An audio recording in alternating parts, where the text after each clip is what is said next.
마지막 14절은 함께 합독하겠습니다. 요한복음 5장 1절에서 14절입니다. 1절입니다. 그 후에 유대인의 명절이 있어 예수께서 예루살렘에 올라가시니라. 예루살렘에 있는 영 곁에 히브리말로 에레스다라는 못이 있는데 거기 hin각 5이 있고 그 안에 많은 병자, 소경, 절뚝발이, 혈기 마른 자들이 누워 물의 동함을 기다리니 이는 천사가 가끔 못에 내려와 물을 동하게 하는데 동한 후에 먼저 들어가는 자는 어떤 병에 걸렸든지 낫게 되밀어라. 거기 38년 된 병자가 있더라.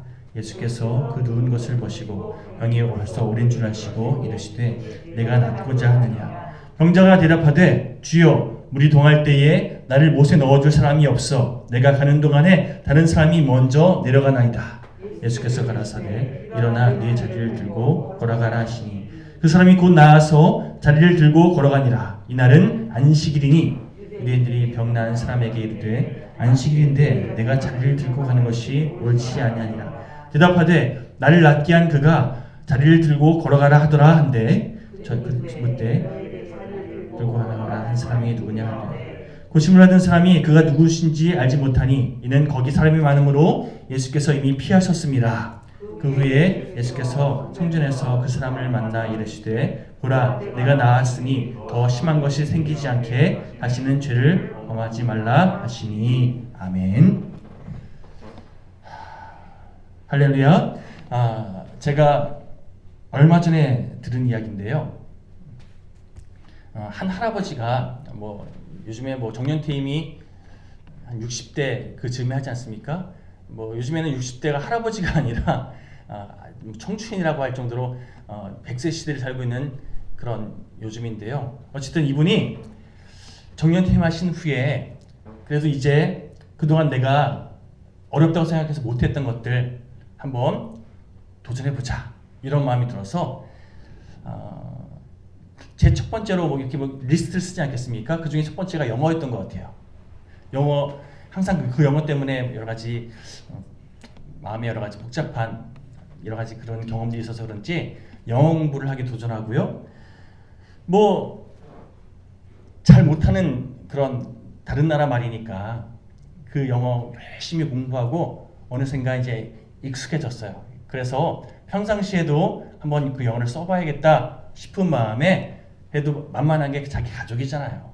그래서 자기 아내에게 다시 말해서 아침 식사를 준비하고 있는 자기 아내에게 할머니에게 이렇게 아침 인사했다는 거예요. 굿모닝. 할머니가 뭐라고 대답했냐면요. 당신이 좋아하는 된장국이요 라고. 일명 썰렁 개그죠. 할아버지는 굿모닝 하고 인사했는데 할머니는 국이 뭐냐고 이해해서 된장국이라고 대답하는 이런 상황들. 여러분 비록 어떤 상황과 환경 어떤 조건은 다른데 그럼에도 불구하고 우리 삶 가운데 이런 일들이 참 비일비재하게 일어납니다. 나는 분명 굿모닝 하고 이야기했는데도 불구하고 상대방이 국이 뭐냐고 받아들이는 그런 상황들.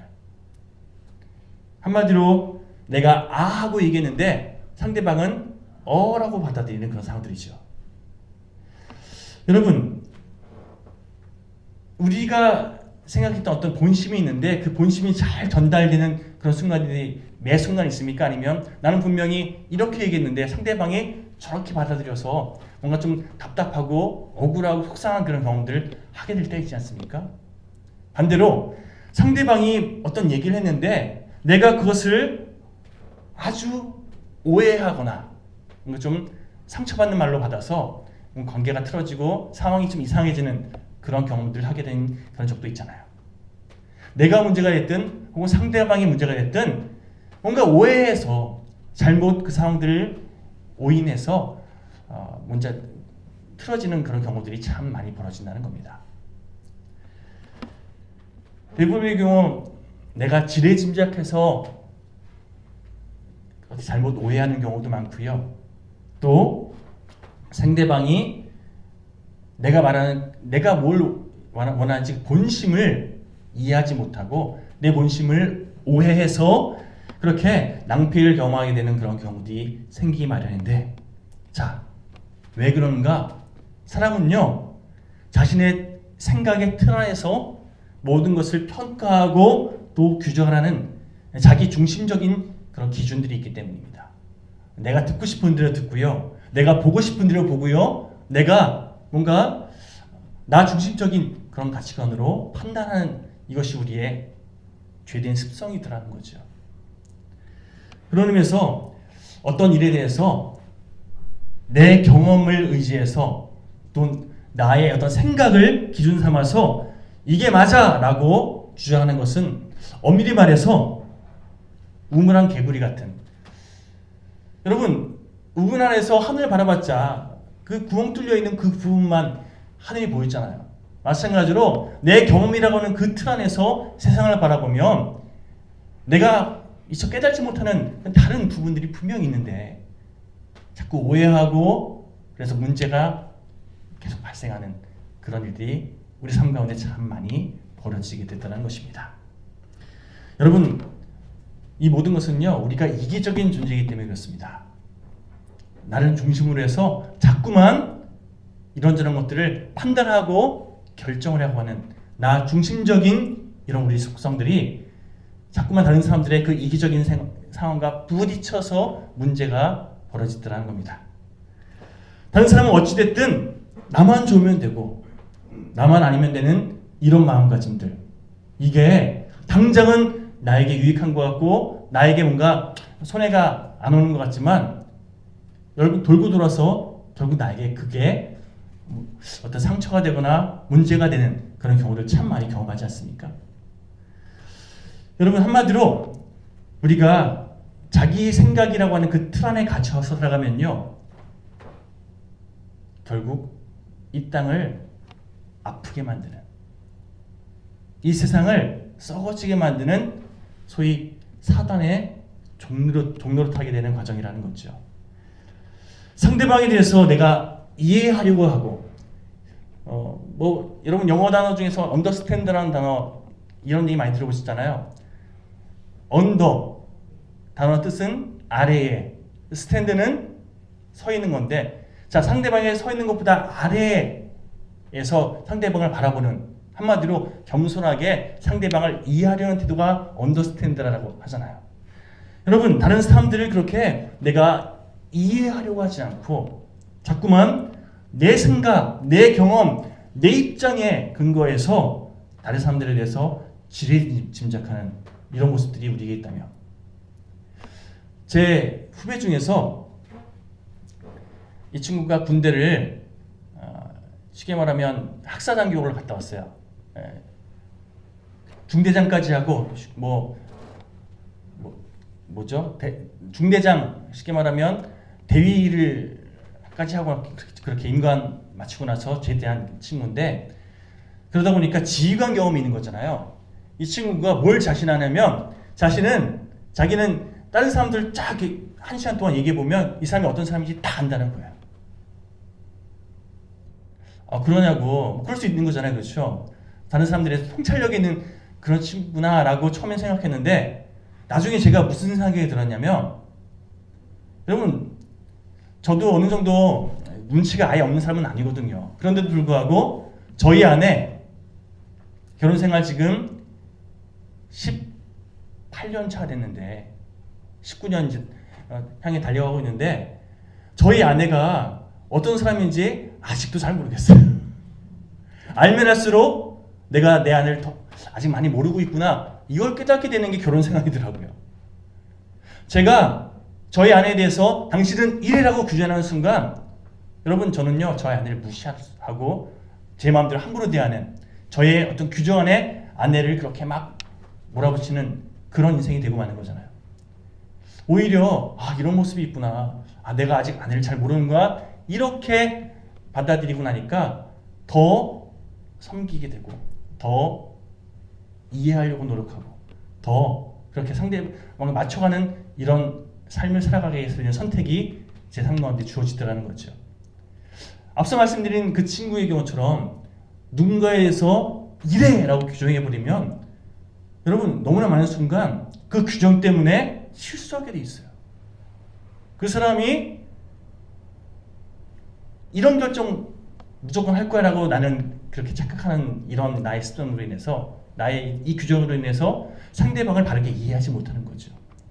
생각해 보십시오. 똑같은 상황이라도요, 그 순간에 내 감정과 내 몸 상태에 따라서 결정이 달라지는 게 우리들이잖아요.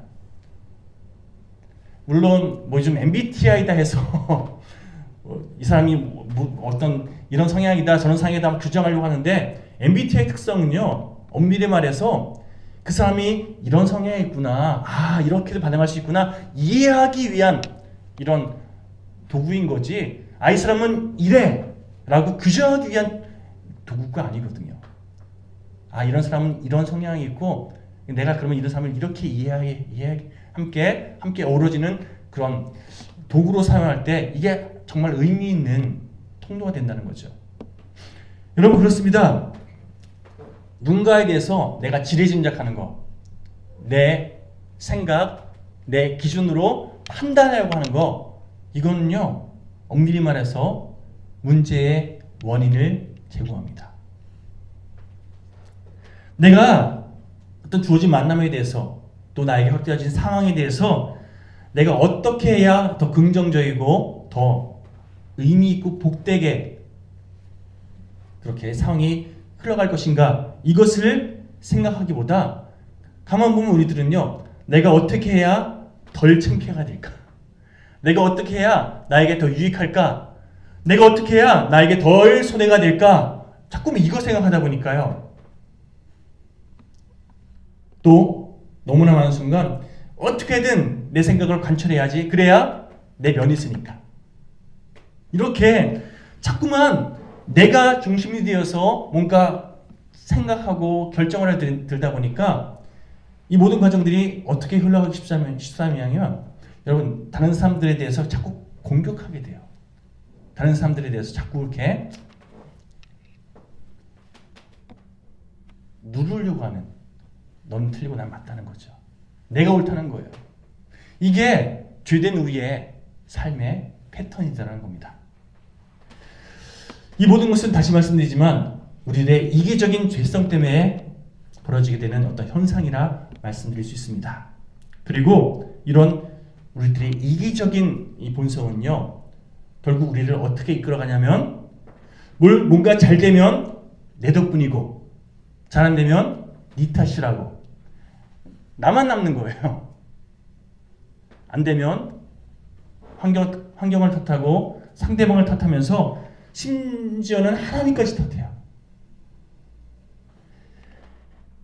이런 이기심의 최종 종착역은요, 자기 만족과 자기 연민이라는 그런 감정의 늪으로 우리를 이끌어갑니다.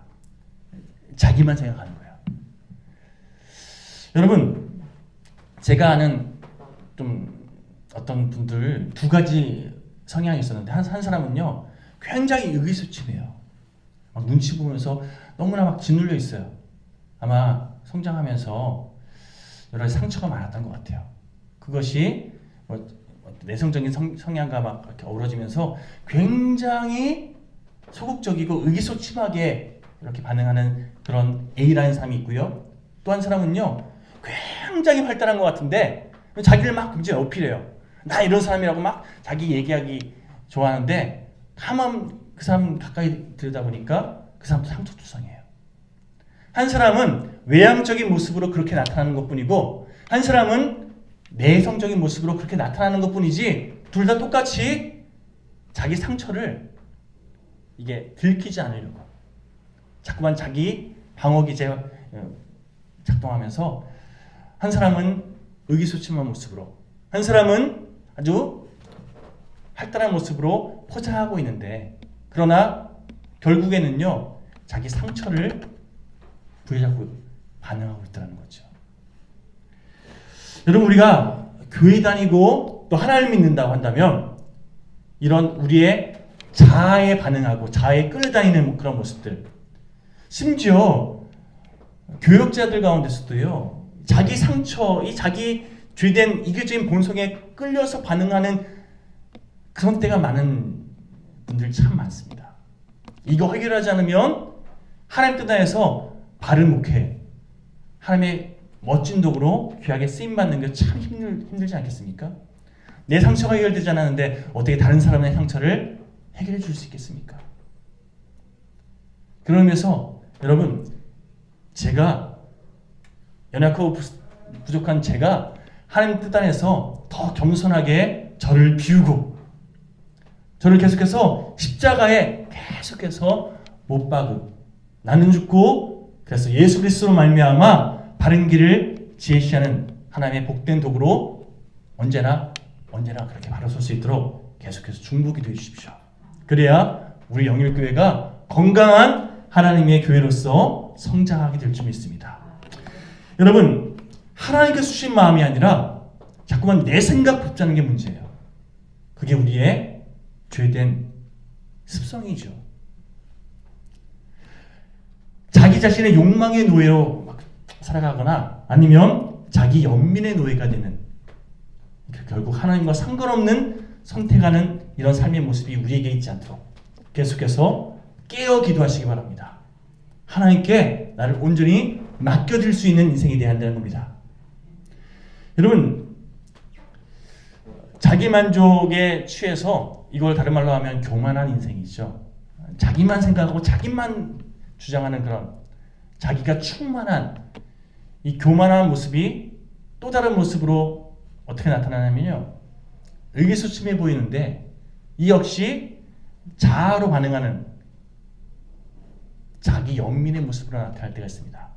성향에 따라서 누구는 교만한 모습으로, 누구는 아주 의기소침한 모습으로 나타나는데 둘 다 뿌리는 똑같아요. 자아로 반응하는 거예요. 그렇지 않습니까? 하나님이 나를 얼마나 사랑하고 계신지 그 하나님의 뜻을 내 삶 가운데 바르게 투영하지 못하고 자기 자신을 한껏 비하하는 이런 모습들.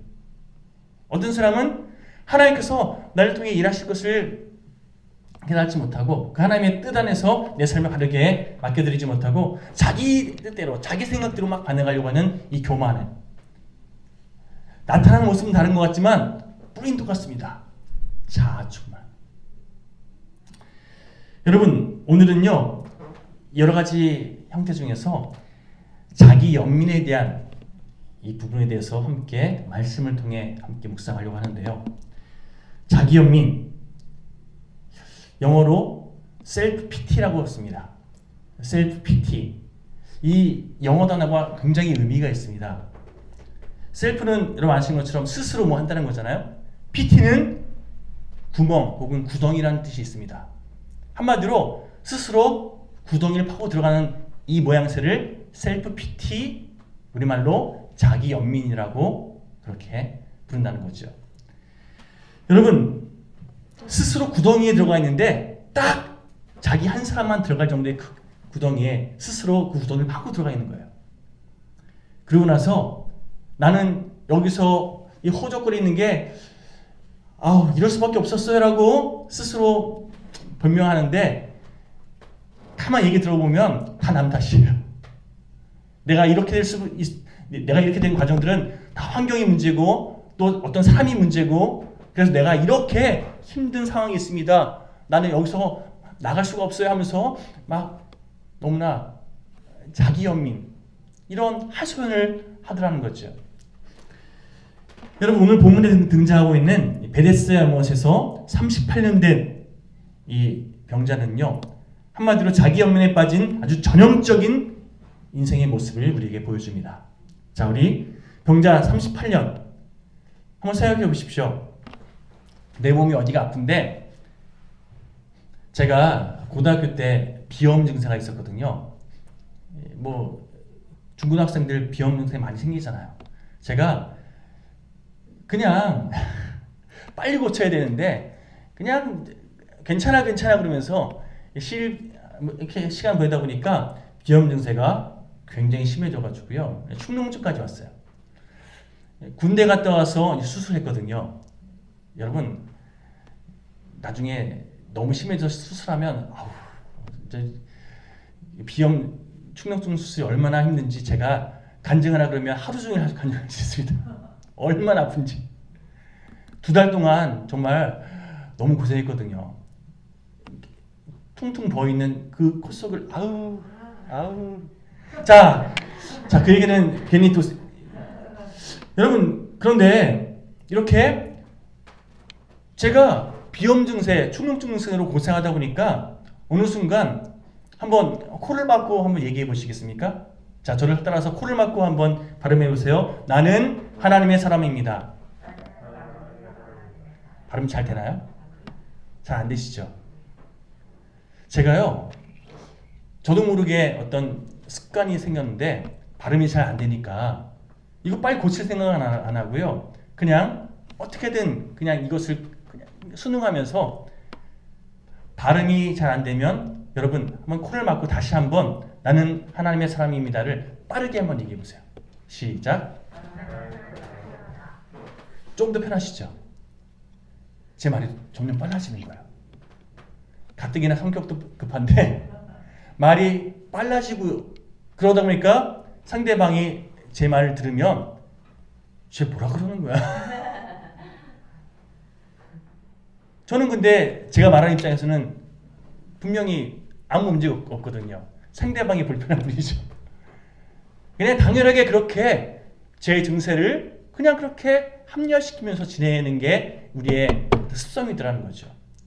38년 동안 병자 생활했으니까요. 이 사람이 어떻게 지냈을까요? 그냥 그 모든 상황들에 대해서 어느 순간 그냥 이렇게 맞춰가는, 그냥 그게 어느 순간 너무 당연화된 이런 시간들을 보내지 않았겠습니까? 38일이 아니라 38개월도 아니라 38년이라니까요. 얼마나 긴 시간입니까? 자, 사사건건 나 이런 어려움이 있는 거에 대해서 불평불만이 얼마나 많았을 것이며, 또한 자신의 그 모든 상황들에 대해서 하소연하고 또 여러 가지 억울해하는 이 모든 시간들이 얼마나 당연한 시간들이었겠습니까? 여러분, 더군다나 요한복음 5장 3절에 보면요, 베데스다 연못에 보면 수많은 병자들이 누워 있었다라고 기록되어 있습니다. 왜냐하면 제가 가보지 못했는데요, 이 베데스다 연못에 아마 자연 현상적으로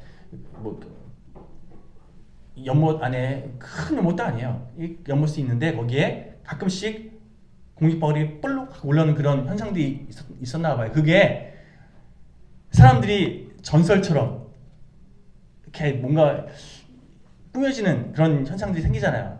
아마 이게 천사가 내려와서 이렇게 뭔가 좀 물을 움직이게 하는 그런 현상인가 보다. 자, 이렇게 물이 동할 때, 이게 한자 쓴 거잖아요. 물이 볼록하게 움직일 때, 그럴 때 빨리 물에 들어가서 먼저 그 물에 씻거나 뭐 그런 것들을 하면 병이 난대더라. 이런 사람들의 풍문이 전설처럼. 그래서 이 베데스다 연못은 병자들이 어떻게든 물이 동할 때 먼저 들어가서 병을 치유받으려고 막 이렇게 모여 있었던 그런 장소라는 겁니다. 그러다 보니까 여러분, 병원 가보면 병원 특유의 냄새가 있지만 그 당시에 베데스다 연못은 그런 병원 냄새가 아니라 어떤 냄새가 많았을까요? 병자들의 그 쾌쾌한 냄새들. 그렇죠. 몸이 불편하고 여러 가지 몸이 안 좋은 그런 사람들이 다 모여 있었을 테니, 그런 사람들이 지금처럼 공공시설이 잘 발달해서 화장실 깨끗했겠습니까? 아무 데서 막 그렇게 볼일 받겠죠. 얼마나 지저분한 이런 환경이 조성됐겠습니까? 그런 데에서 38년 동안 시림소리가 가득한, 아유 죽겠네, 아유 힘드네, 이런 사람들의 가득한 그곳에서 38년 동안 있었어요. 물론 38년에 거기 있었다는 게 아니라 이 38년 동안 병든 사람이 거기서 그렇게 쉽게 말하면 죽치고 있었던 거죠. 그러면 여러분, 이런 환경 가운데 있는 사람, 우리가 쉽게 어떤 반응을 유치할 수 있냐면요, 그냥 삶을 거의 뭐 이렇게 포기한 듯한, 억지로 꾸역꾸역 삶을 그렇게 연명하는 그런 모습들이 참 많이 다분하게 있지 않았겠습니까? 자, 그런 38년 된 병자에게 예수님께서 찾아가신 거예요. 자, 우리 요한복음 5장 6절 함께 합독해 볼까요? 시작. 예수께서 그 누운 것을 보시고 병이 벌써 오랜 줄 아시고 이르시되 내가 낫고자 하느냐. 자, 아픈 사람한테 네가 낫고자 하느냐 물어보는 게 이게 어불성설 같죠. 아픈 사람이 병 낫는 게 그 소원인 것 같잖아요. 그렇지 않습니까? 예수님께서 왜 이런 질문하시지 싶은 그런 질문, 너 낫기 원하니? 이 물어보시는 게 참 아이러니하지 않습니까? 그런데 여러분, 그 다음 이 병자가 뭐라고 대답하는지 보면 참 예수님께서 정말 중요한 질문을 하셨구나 깨닫게 됩니다. 자, 너는 낫기를 원하느냐? 라고 질문하셨는데 그러면 답변이 뭐가 나와야 됩니까? 낫기 원합니다. 고쳐주세요. 이런 반응이 나와야 되잖아요.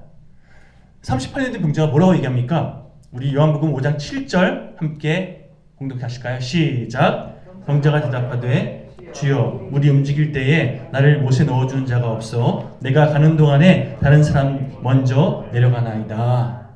이제 뭘 얘기하고 있습니까? 예수님은 지금 너 낫기 원하니? 이거 물어보셨는데 이 병자는 뭘 얘기하고 있어요? 환경적으로 내가 지금 나을 수 없는 상황이라는 거예요. 사실은 더 구체적인 이 사람의 속내를 들여다보면 다른 사람 때문에 내가 낫지 못한다는 거예요. 내가 여기까지 와서 낫기 위해서 참 많이 애썼는데 그런데 다른 사람이 먼저 들어가게 되면 몸이 더 불편한 내가 항상 손해본다는 거예요. 나는 피해자라는 거예요. 나는 억울하다는 거예요. 예수님의 질문과 동떨어진 대답하고 있죠. 보십시오. 보시는 것처럼 저 불구자잖아요. 물에 들어가서 내가 먼저 씻어야 내 병이 나을 수 있는데 다른 사람이 항상 나보다 먼저 들어가니 내가 이렇게 계속 아픈 거 아닙니까? 나를 도와준 사람 아무도 없고 나는 정말 피해자입니다. 정말 속상해요. 여러분, 이런 38년 된 병자의 이 하소연, 이 사람의 푸념 어찌 보면 이해할 수 있습니다. 그렇죠? 얼마나 속상하면 그럴까? 그런데 여러분, 예수님의 질문과 이 사람의 대답을 가만히 매치해보면 예수님께서 뭘 지금 질문하신 거죠? 너 낫고자 하는 마음이 진짜 있니? 이거 물어보시는 거잖아요. 여러분, 예수님에 대한 질문에 대한 답이 아니라 다른 사람 탓하면서 환경 탓하면서 하소연하는 푸념하는 이 사람의 이 태도는요, 한마디로 자기 연민에 빠진 사람들의 일반적인 태도예요. 자기가 지금 직면하고 있는 그 문제 정말 해결하고 싶은 건 이미 다 사실 내 마음에 없어요. 해결받고자 하는 이 기대감도 사실 없어졌어요. 38년의 시간 동안 얼마나 많은 시간이 지났습니까? 다만 이제는 억울하고 속상함만 남은 거예요. 그래서 자꾸만 환경 탓하고 다른 사람 탓하면서 그 시간을 보내고 있는 거죠. 이런 38년 된 병자의 모습은 이 땅을 살아가는 자아 충만한 사람들의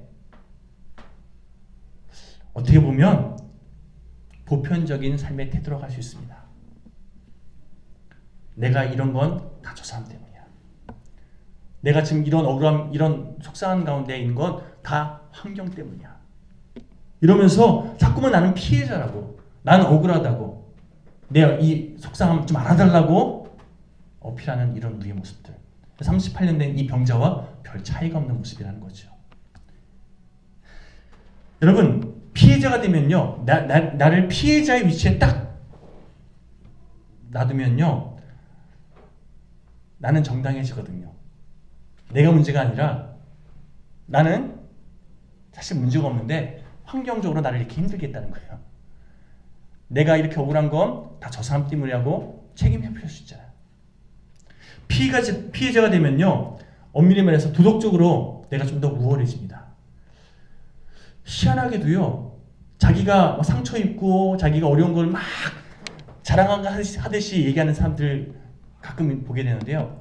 그 사람들은 그렇게 자기를 막 자기 상처와 아픔 어필하면서 다른 사람들에게 쉽게 말하면 동정받는다고 하지만 그것이 그 사람이 뭔가 자기 만족으로 막 이것을 누리는 이런 경우도 참 많이 본 적이 있습니다.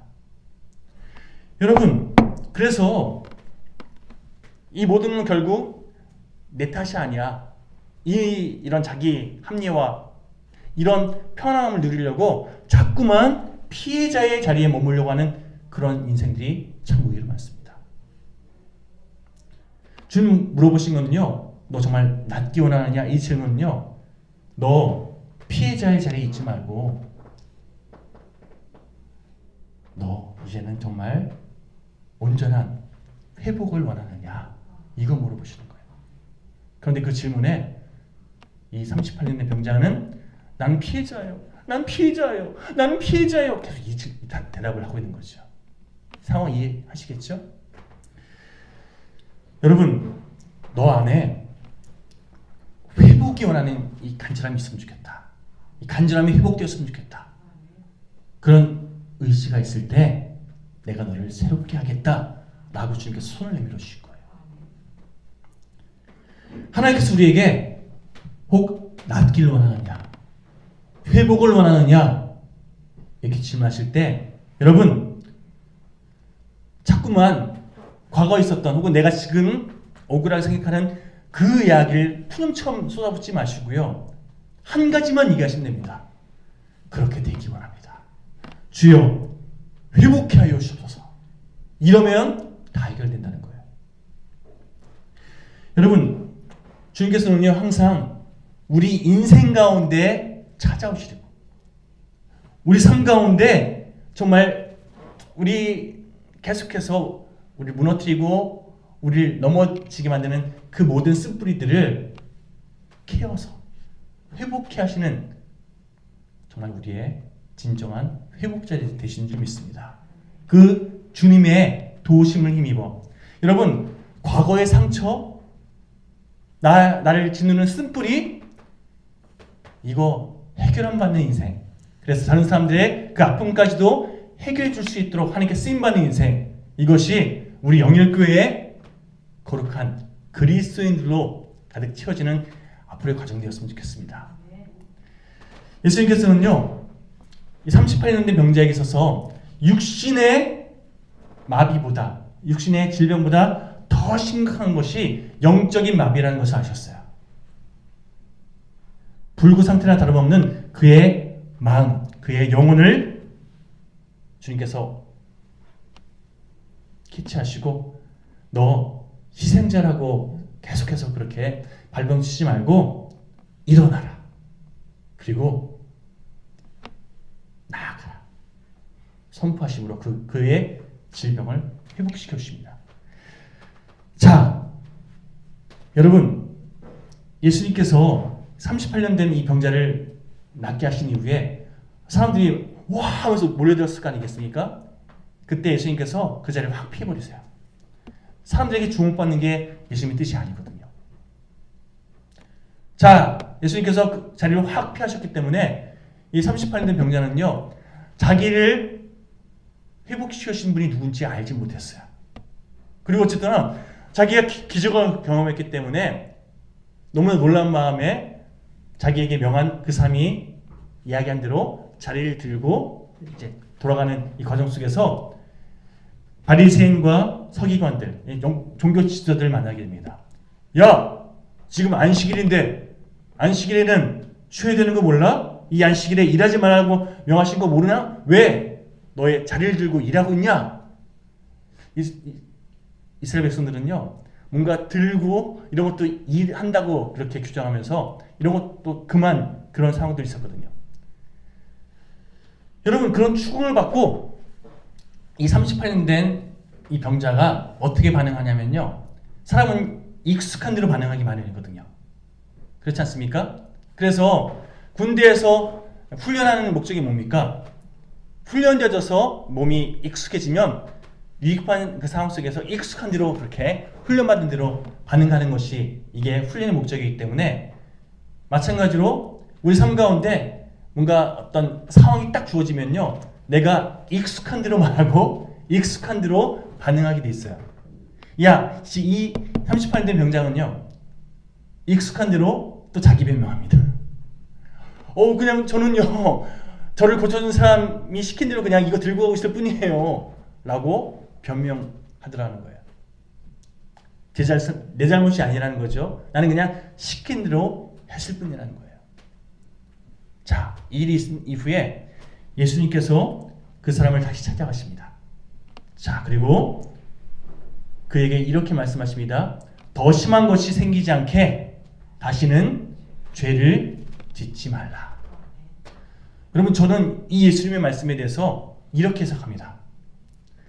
너 삶에 대해서 좀 더 책임감 있게 반응했으면 좋겠다. 남을 탓하는 모습으로 자꾸 책임 회피하는 그런 태도로 반응하지 말고 피해의식 가지고 내 잘못이 아니라고 막 이렇게 자기를 회피하는 그런 모습 보이지 말고 환경 탓하지 말고 이제는 정말 책임감 있게 너 자신의 삶을 아름답게 영위했으면 좋겠다. 만약 네가 계속해서 남을 탓하고 환경을 탓하면서 그렇게 살기를 선택한다면 너의 영혼 가운데 하나님께서 과실 여지가 없게 된다. 자꾸 너를 비웠으면 좋겠다. 그리고 그 안에 하나님의 뜻이 채워지길 원한다. 자기 영민 피해의식, 이 죄를 다시는 짓지 마라. 주님께서 그렇게 말씀하시더라는 겁니다. 여러분, 자기 안에만 갇힌 인생은요, 시선이 또 지경이 좁기 마련입니다. 자기라고 하는 이 틀 안에서 벗어나지 못해요. 그런 인생 가운데 크신 하나님이 온전히 담길 수 있겠습니까? 여러분, 자기 연민, 피해의식, 우리의 본성이 자꾸 우리로 하여금 그렇게 나를 자유케 하려고 나는 내가 문제가 아니라 나를 이렇게 힘들게 만든 뭔가 다른 사람이 문제고 어떤 상황과 환경이 문제라고 자꾸 책임을 회피하게 만드는데요. 그럴 때 하나님께서 내가 이렇게 힘들게 되고 내가 어렵게 된 이 상황을 왜 허락하시는지 바르게 분별한다면 책임 회피가 아니라 주여 내가 문제입니다. 내가 주인입니다. 나를 새롭게 하시옵소서 무릎 꿇게 되어 있잖아요. 그러면 그런 나의 무릎 꿇음이 나를 새롭게 하시는 하나님의 일하심을 경험하는 과정이 되지 않겠습니까? 책임 회피하면 변하는 게 아무것도 없어요. 내 안에 억울함만 쌓이죠. 나를 이렇게 힘들게 한 그 사람에 대해서, 그 환경에 대해서 자꾸 불만과 불평과 억울함만 커져가지 않겠습니까? 그러나 내가 문제입니다. 주님, 이 상황을 통해서 나에게 깨닫게 하신 있는 것이 믿습니다. 믿음으로 분별하는 인생은요, 새롭게 되는 은혜를 경험하게 되어 있다는 거죠. 여러분, 성령님의 인도하심이 입어서 언제나 내가 기준되어서 나를 주인 삼았던 그 모든 것들 내려놓고 언제나 주님 뜻을 바르게 분별함으로 주님께서 나에게 허락하신 일을 믿음으로 취할 줄 아는, 믿음으로 반응할 줄 아는 저희 모두가 되었으면 좋겠습니다. 자, 그럴 때 우리에게 주어진 그 만남들, 또 우리에게 허락되어진 시간들이 더 의미 있는 시간들로, 또 회복되는 그런 아름다운 순간들로 채워져 가게 될 줄 믿습니다. 나만을 위해서 자꾸만 뭔가 변명하고 내가 손해 안 보려고 그렇게 선택하는 이런 시간들이 우리 삶 가운데 더 많이 주어들 수 있도록, 그리고 그 자리에 하나님의 은혜의 손길이 채워져 갈 수 있도록 이 시간 여러분들에게 선포합니다. 더욱 깨어 기도하십시오. 주님의 뜻을 믿음으로 취하십시오. 우리 종희 형제가 만약 이번에 좋은 결과 얻게 되면, 여러분, 제가 군성교 가서 경험한 건데요, 하나님하고 전에 상관없이 살았던 친구들이 그 군대라는 그 특수성 때문에 거기가 좀 외로운 곳이거든요. 그동안 내가 원한 대로 막 살았던 그런 환경 속에서 뭔가 제약이 있는 곳으로 가다 보니까 사람들이 자기 인생을 좀 돌아볼 수 있는 그런 기회가 생기거든요. 거기서 하나님을 만난 친구들 많이 봤습니다.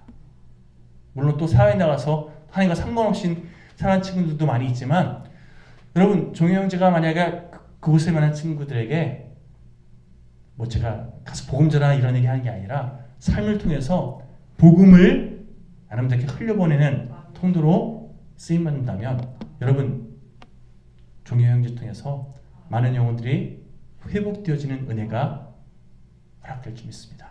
마찬가지로 우리 최은수 집사님 만나는 그 아이들에게 지금처럼 정말 사랑으로 최선을 다해서 주님의 사랑을 최은숙이라는 한 인간의 사랑을 흘려버리는 이 수준을 넘어서서 하나님의 사랑이 우리 집사님 여러 가지 헌신과 수고를 통해서 아이들에게 흘러가서 그 아이들이 그 하나님의 사랑을 경험할 수 있도록 돕는 통로로 쓰임받는다면 언젠가 하나님께서 우리 최은숙 집사님의 삶을 칭찬하시고 기뻐하시는 그런 쓰임받는 과정이 될 줄 믿습니다. 제가 중앙에 있는 두 번 얘기했지만 다 일일이 말씀드리지 않아도 제가 뭘 말씀드리는지 아시겠죠? 여러분, 그런 의미에서 이 시간 함께 기도했으면 좋겠습니다. 지금 여기 계신 분들 이름 하나하나 불러가면서 하나님, 주님 안에서 쓰임받기 원합니다. 자아로 반응하지 않게 하시고 하나님 말씀으로 반응할 수 있도록 하나님 뜻 안에서 바르게 믿음으로 쓰임받을 수 있도록 도와달라고, 또 여기 없는 분들 이름 하나하나 불러가면서 하나님 우리 영일교회가 그렇게 복되게 쓰임받는 하나님의 손과 발로 아름답게 쓰임받는 복된 지체들로 채워지기 원합니다. 함께 서로 축복하고 서로 중보하면서 오늘 이 시간 간절히 기도하며 하나님께 우리 영일교회 모든 지체들의 삶을 올려드리는 시간이 되었으면 좋겠습니다. 우리 찬송가 함께 이 찬양 고백하시고 말씀을 되새기시면서 우리 주변에 자아로 충만한 사람들 하나님 간절히 구합니다. 하나님의 은혜로 채워줄 수 있도록 저를 사용하여 주옵소서. 함께 이 시간 461장 고백하시고 주님의 인도하신 대로 쓰임받게 합니다. 결단하시면서 우리 삶을 올려드리기 원합니다.